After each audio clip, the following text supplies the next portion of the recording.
So often we believe that if we push painful memories far enough back, if we bury them deep in the subconscious, they will eventually disappear. But the truth is, while the mind can forget, the body does not. Trauma, heartbreak, loss, or even the subtle wounds of neglect do not vanish simply because we choose not to think about them. They live on in the muscle tension, in the tightness of the chest, in the way our stomach knots under pressure, and in the headaches that arise without explanation. The body becomes the container of everything the mind tries to suppress.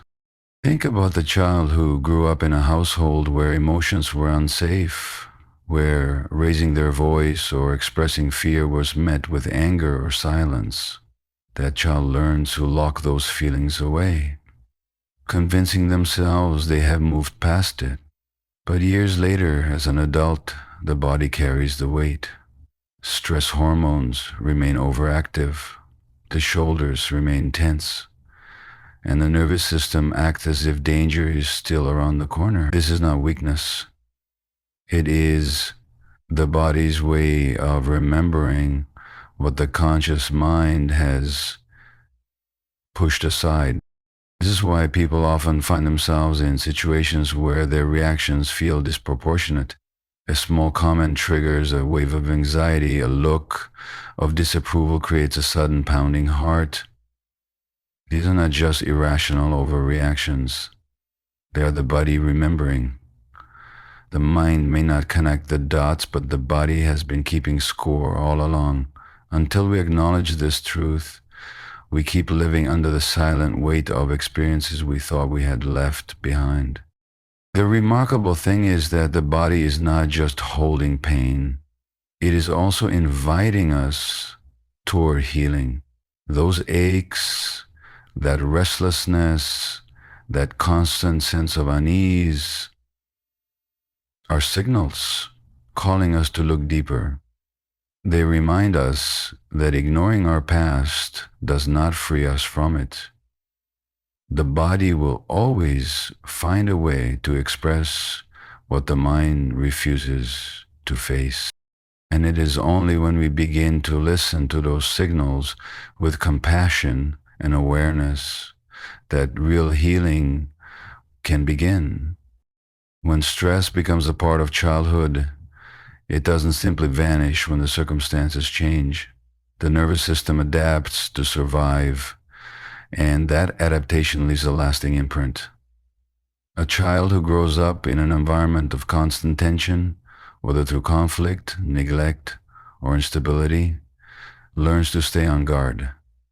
Their body is trained to scan for danger, to anticipate the next outburst, the next rejection, or the next disappointment. Even if years later their life appears calm and safe, their body still remembers what it was like to live in survival mode. So, this is why many adults find themselves overreacting to situations that don't seem threatening on the surface. Their mind may reassure them that everything is fine, but their body responds as if they are still in the same unsafe environment. A raised voice, even if not directed at them, can cause a spike of adrenaline. A delay in a text message can trigger the same panic as being left alone as a child. The heart races, the muscles tighten, and the body prepares for a danger that is no longer there. This is not a sign of weakness. It is evidence of how deeply the body remembers stress, even when the conscious mind insists it is all in the past. Over time, living in this constant state of alertness takes a toll. The immune system weakens, fatigue becomes normal, and chronic conditions develop without an obvious cause. Doctors may treat the symptoms, but unless the underlying stored stress is addressed, the cycle continues. The body is not betraying us. It is protecting us in the only way it knows how, based on old patterns of survival. What becomes necessary is learning to teach the body that it no longer needs to live in the past. Practices like deep breathing, mindfulness, safe relationships, And therapy slowly sends the message that the danger is gone, that it is safe to relax, and that constant vigilance is no longer required. This is how the nervous system can be rewired, not through ignoring the body's signals, but by honoring them and gently creating new experiences of safety. The stress of the past may shape the body, but awareness and healing can teach it a new way to live. When we go through painful experiences, especially during childhood, we often tell ourselves that time will heal everything. We grow older, we distract ourselves with responsibilities, careers, and relationships, and we convince our mind that we have moved on. But the body has its own language, and it doesn't forget what the mind tries to bury. Trauma that was never acknowledged or processed finds ways to resurface not as clear memories, but through physical sensations, tension, or health issues that seem to have no explanation. The body becomes a keeper of stories that were too overwhelming for the mind to handle at the time. Think of someone who endured constant criticism as a child. They might not recall every harsh word, but their stomach still knots in anxiety when faced with authority figures. Or consider a person who was abandoned early in life. They may tell themselves they're fine, but their chest tightens when a loved one doesn't answer the phone, as if they are reliving that old fear of being left alone. These aren't random reactions. They are the body remembering what the mind has suppressed. The nervous system carries emotional truths that words alone cannot always express. What makes this so important is that unresolved trauma doesn't simply disappear, it expresses itself through patterns of behavior and physical well-being. People might develop chronic headaches, digestive issues, or autoimmune conditions. And while medical explanations may exist, there is often an invisible thread connecting these struggles to past emotional wounds. The body becomes the stage where unspoken emotions play out, showing us that healing requires more than rational thinking. This is why true recovery means listening to the body, not just silencing it.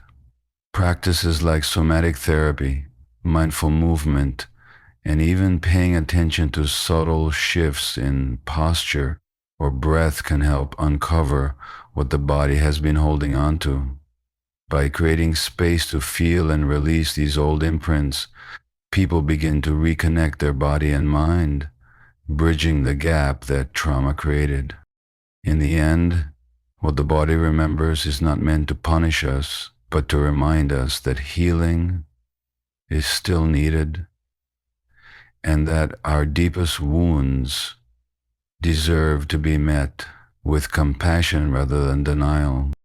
Emotions that are never expressed don't just vanish. They sink into the body and wait for release. Anger, grief, shame, and fear can be buried deep because at the time they were first experienced, it may not have felt safe to show them. A child who grew up in a home where crying was dismissed or anger was punished quickly learned to push those feelings down. Yet while the mind tries to suppress or rationalize, the body continues to carry the weight of those emotions. They show up as muscle tightness, shallow breathing, or even constant fatigue, signaling that something unresolved is still living inside. This is why so many people are surprised when years later they find themselves crying uncontrollably at a small trigger or feeling intense anger in a situation that doesn't seem to warrant it. The body is simply bringing old, unexpressed emotions back to the surface, demanding that they finally be acknowledged. What we don't give voice to often finds its way out through physical symptoms, sudden reactions, or patterns of behavior that repeat until we begin to listen. The challenge is that society teaches us to intellectualize emotions rather than truly feel them. We are told to stay strong, to get over it, or to be positive. But the truth is, emotional release is not weakness. It is survival. When we deny ourselves the chance to process, we create a backlog of emotional energy that eventually disrupts both mental and physical health. This is why stress leads to tension headaches, heartbreak feels like a literal ache in the chest, and suppressed fear keeps the nervous system on high alert. Healing begins when we allow those emotions to flow through rather than remain trapped. This could mean talking to someone we trust, journaling honestly, or engaging in practices like deep breathing, yoga, or expressive movement that reconnect body and emotion. When we give ourselves permission to feel without judgment, we let the body release what it has been holding onto for years. Ultimately, emotions were never meant to be buried. They were meant to move through us, teaching us about our needs and boundaries. By embracing them instead of suppressing them, we free both the mind and body from carrying unnecessary pain, allowing space for true healing to unfold. When we talk about memory, most people think only of what the mind can recall, the stories we can retell, the images we can picture, the facts we can name. But the body keeps its own kind of memory, one that is often far more honest and unfiltered than the mind. Long after the mind has forgotten details, the body remembers how an experience felt. A child who grew up in chaos may not consciously recall every argument or moment of neglect, but their body remembers the fear. It shows up in a racing heartbeat when voices are raised, or in the way their shoulders tense whenever conflict arises. These physical reactions are the body's archive, a silent record of every unprocessed hurt. This kind of memory can be confusing because it doesn't always align with the stories we tell ourselves. Someone may say, I had a normal childhood, yet their body reacts as if it were always under threat. That is because the body does not lie.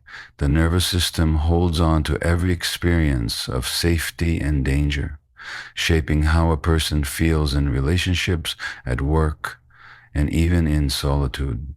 When trauma has not been acknowledged, the body remains on guard, prepared to protect, even when there is no threat in the present moment. This is why certain triggers can feel so overwhelming. A smell, a tone of voice, or even a particular silence can unlock bodily memories that the mind has tucked away.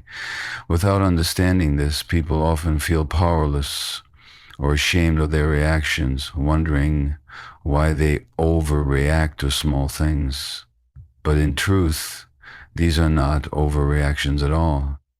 They are echoes of the past, replaying through the body. Recognizing this helps us shift from judgment to compassion, both for ourselves and for others. The healing path lies in listening to these bodily memories rather than suppressing them. Practices like somatic therapy, breath work, or even mindful awareness allow us to gently revisit what the body remembers and release the stored tension. It is not about reliving the past, but about teaching the nervous system that it is safe now, that it no longer needs to brace for danger. In this way, the body and mind can begin to align, creating a sense of wholeness that was fractured long ago. When we finally acknowledge that the body remembers what the mind forgets, we open the door to deeper self-understanding and a kind of healing that words alone could never reach. Healing begins when we stop treating the body as something separate from the mind and start honoring its wisdom. Too often we try to think our way out of pain, convincing ourselves that if we just rationalize the past or repeat positive thoughts, we can erase old wounds. But the body cannot be tricked by logic. It carries sensations, tensions, and patterns that reveal where healing is needed. When we feel a sudden knot in the stomach before a difficult conversation, or our chest tightens when someone raises their voice, those are not random physical reactions. They are the body speaking. They are reminders of past experiences that were never fully processed, asking us to listen. This is why real transformation requires involving the body in healing. Talking about trauma is important, but it is not enough. The body must be given the chance to release what it has been holding. This is why practices like yoga, grounding exercises, mindful movement, and trauma-informed therapies are so powerful. They allow the body to express what words cannot capture. When we stretch, breathe deeply, or move with awareness, the body begins to loosen its grip on old pain. Over time, the nervous system learns to settle, to trust safety again, and to live in the present rather than in the shadow of the past.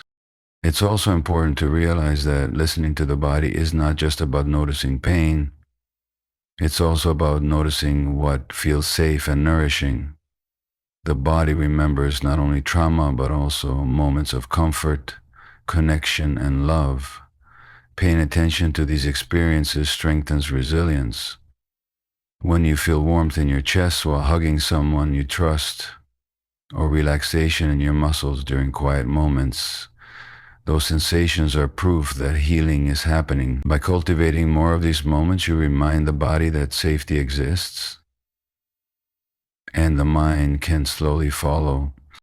Ultimately, healing is about integration, bringing the body and mind back into alignment. The body's memories do not disappear, but they no longer dominate our present once they are acknowledged and released.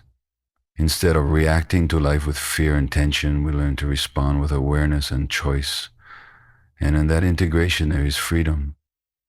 The freedom to live not as a prisoner of the past, but as someone fully present, connected, and alive.